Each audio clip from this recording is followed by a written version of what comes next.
V studio danes prihaja kandidat za poslanca, ki ima med vsemi kandidati na tokratnih volitvah največ izkušenj tako na občinski kot tudi na državni ravni. Ob tem pa se samo postavlja vprašanje, ali so izkušnje izpred 10 let in več dovolj za uspešno delo v tako hitro spreminjajoči se družbi. Rasto Reven, pozdravljeni in dobrodošli v naši oddaji. Hvala za povabilo in pozdrav nazaj. Povejte nam, zakaj se pravzaprav odpravljate na volitve in v kateri politični skupini stranki nastopate? Nastopamo v Glas upokojencev Ruparja in to zaradi tega, ker sem ugotovil, da je premalo podpore za spremembe zakonov, ki so v škodo upokojencev zdajšnjim in bodočim. Bom čisto konkretno začel. Namreč gre se, ko so uzakonili, da se za nekoga, ki bo delal izven pokojnine, ko bo v pokoju, mu odtrže, ukrade 40%. Naše stališče, posebno po moje, je, da je pokojnina nedotakljivi vir, ker temelji na danih, na vplačanih sodih, po domače rečeno. In tega se nima noben takent. In če tu pogledamo širš, naš namen je, da takoj, ko bo možno, sprožimo postopek za spremembo tega zakona. Kajti tisto, kar upokojenec ali upokojenka dela zunaj, je stvar dohodninskega zakona. In kaj tu prinaša splošnemu gospodarstvu? Naprimer, imamo veliko potreb po majhnih uslugah, zamenjava pipe, varovanje ljubljenčkov in tako naprej. In nihče ne upa to delati, ker ga lahko inšpektor prime in dobi lepo globo. V tem je štus.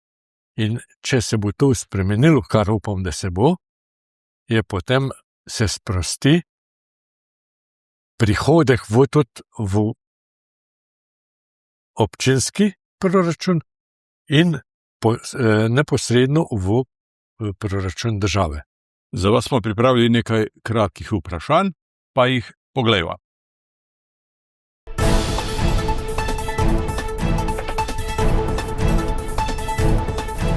Več kot dost, bom rekel tak.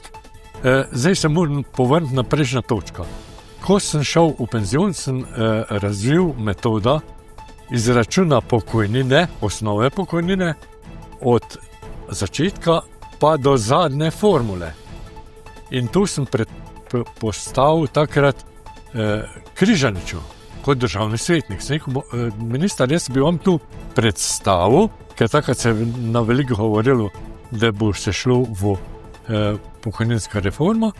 Kasneje sem to predstavil Svetliku, celo tako, da sem rekel, a se dobival v Kanoml, pri Petriču, na nevtralni coni politični. Prvi ni nič reagiral, drugič je me pa lahko ob 9:09 zvečer poklical, če bi podprl njegov zakon o delu na črno. In jaz sem mu takrat postavil, da je Čekovnik, naprimer, velika vas, in da glede na to, kar je on oziroma njegova skupina spravila v zakon, je v škoda našim občanom na tem področju, ker se ne vemo, koliko je komu sosed. In sem rekel, bom za vaš glas oziroma za vaš predlog, če boste spremenili to dikcijo v tem zakonu, ni spremenil in zato sem bil proti.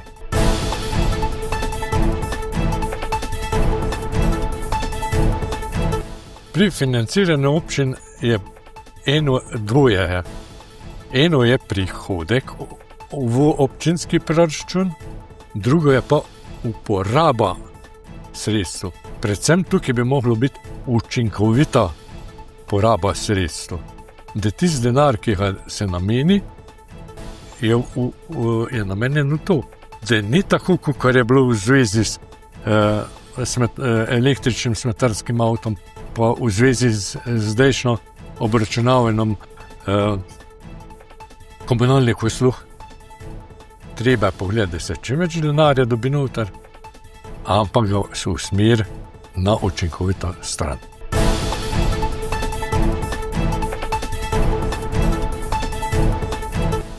Edina rešitev, kar je jaz vidim, ni to, da nekomu šenkaš oziroma daš stanovanje po nizki ceni, po dampinški ceni, ampak da mu omogočiš ustrezen kredit, da si lahko to stanovanje nabavi, plača in pol pa, da za to stanovanje skrbi. Ker če si najemnik, ne bo to skrbel, kot če si lastnik. In že takratni zakon, ko se je za ena garaža lahko kupilo stanovanje, je bilo porazno. Treba je tu, da se ta denar oplemeniti in mladim, ko se nam družina poveča, lahko stanovanje prodaja, ki je njihovo, in kupijo večje.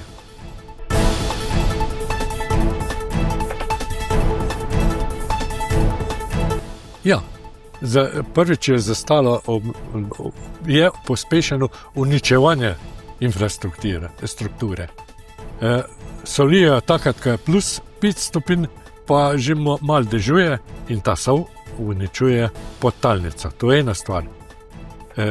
Za obnovo bi mogli narediti dolgoročen plan, kot smo ga v prvem mandatu tu rekli, bomo naredili dolgoročni plan, se si ti na vrst za to področje, za to in tako vidijo ljudi, da bodo nekoč prišli res do tiste točke obnove, ne pa, da se tu kar prelaga v trikrasne. Lahko gremo pogled za grad gor, jaz se tu ne znam, kamor se vidijo.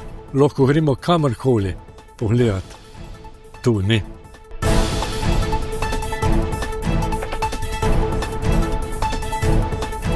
Do 82 leta so nas pod ure 3-krat poplavili, še 50 cm. Prvo, kar je bilo, sem naredil zagatnice do višine takratne poplave. Ko pa sem se z županom sedanjim pogovarjal o stanju na Uti. Je rekel, tam bomo naredili neki kason. Ni šans, ker je tu premično področje. Tisto, kar so rekli, da bodo pumpe dol, popumpale, kar bo šlo mimo. Jaz sem si šel gledat in sem videl, da je v lekarni pult pod nivojem poplave. In takrat sem vprašal, ko še ne bila obnovljena zaposlene, kako boste pa vi zdravila ven nasil? Nič jih ne bomo, to nas ne briga. Razumem. Ampak, kaj pa, če res prije do tega, bo Idrija brez zdravil, pa še helikopterski dostop bo možno nemogočen. Tukaj bo življenjsko nevarno.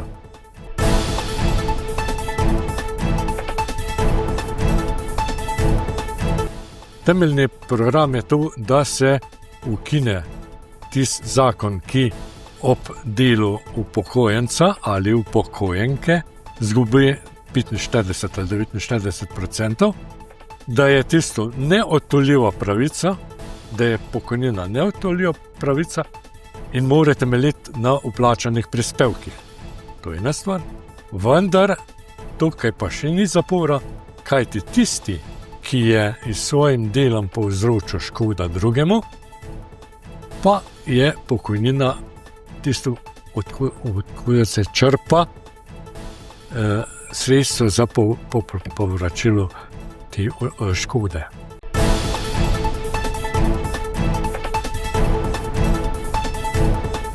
To je pa tisto, ker tile, nažalost, zdajšnja vlada ne pozna komplet mikroekonomije, niti makroekonomije.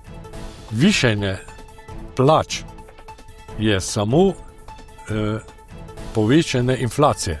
Mislim, smo videli, kako je bilo v Jugoslaviji. Pa so povečali plače, pa so povečali, inflacija je šla gor, nikoli nismo dosegli. Tudi zdaj je naboja.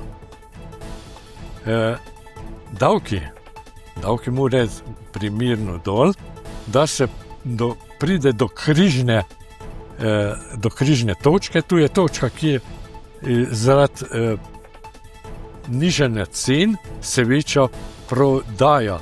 In tam, kjer je ta točka, je maksimalno izkoriščena zadeva. Pri največ davka noter, pri najmanjši obremeniti.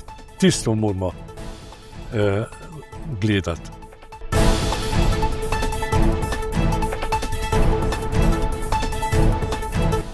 Da, to je mogoče malo šokantno, ampak bom povedal resnico. Ko so govorili o zdravstvu, tu se spravijo na doktorje, pa to javno, pa privatno zdravstvo, to je zgrešeno 1000% čez. Takrat sem pisal na zbornico, na tale zdravstveno zbornico, da imam že na pol izdelan projekt, kako je potreba na novo postaviti zdravstvo kot pri temelju od spoda na vzgor. Rabo bi pa dobrega poslušalca ali več poslušalcev po 6 ur in pa ena velika tabla, da bi tu nam narisal. Niti mumi niso odgovorili, tako se vidi, da so tam so zato, da denar uličajo. Malš oštro sem povedal, ampak tak je.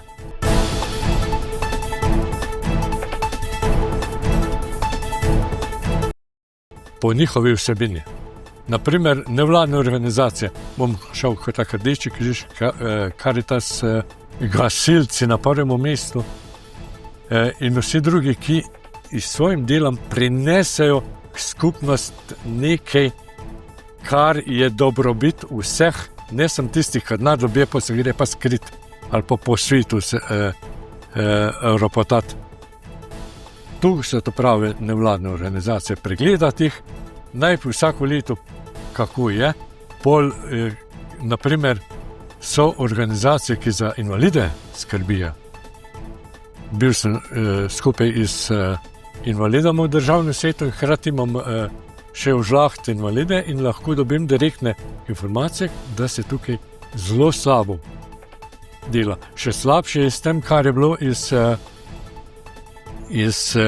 tem zbiranjem denarja za oskrbo.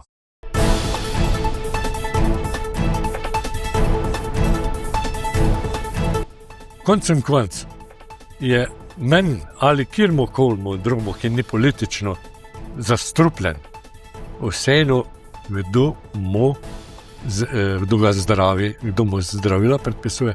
Važno je, da priješ do časa in da je doktor res doktor, da ni samo, ne bomo rekel vrdu.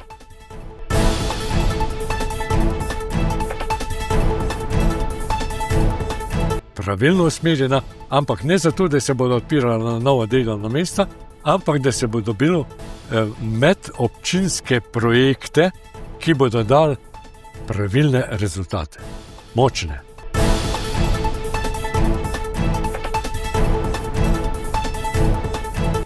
Da, nezakonitelj pol, dragi moji, vas pilemo čez in delajte po postopku, ki je predpisan zakonom. Po zakonu je treba delati, a si naš, a si njihov ali kjerkoli. Zakon mora veljati. Raztorevanje, se vam zahvaljujem za obisk v našem studiu, hvala za ta pogovor. Na dan volitev pa vam želim dober rezultat. Hvala za povabilo in za dobre želje. Upam, da bodo občani videli, da je Glas upokojencev Ruparja tista stranka, ki se bo zavzemala za upokojence. Vam, spoštovane gledalke in cenjeni gledalci, pa hvala za pozornost in seveda srečno. Nasvidenje.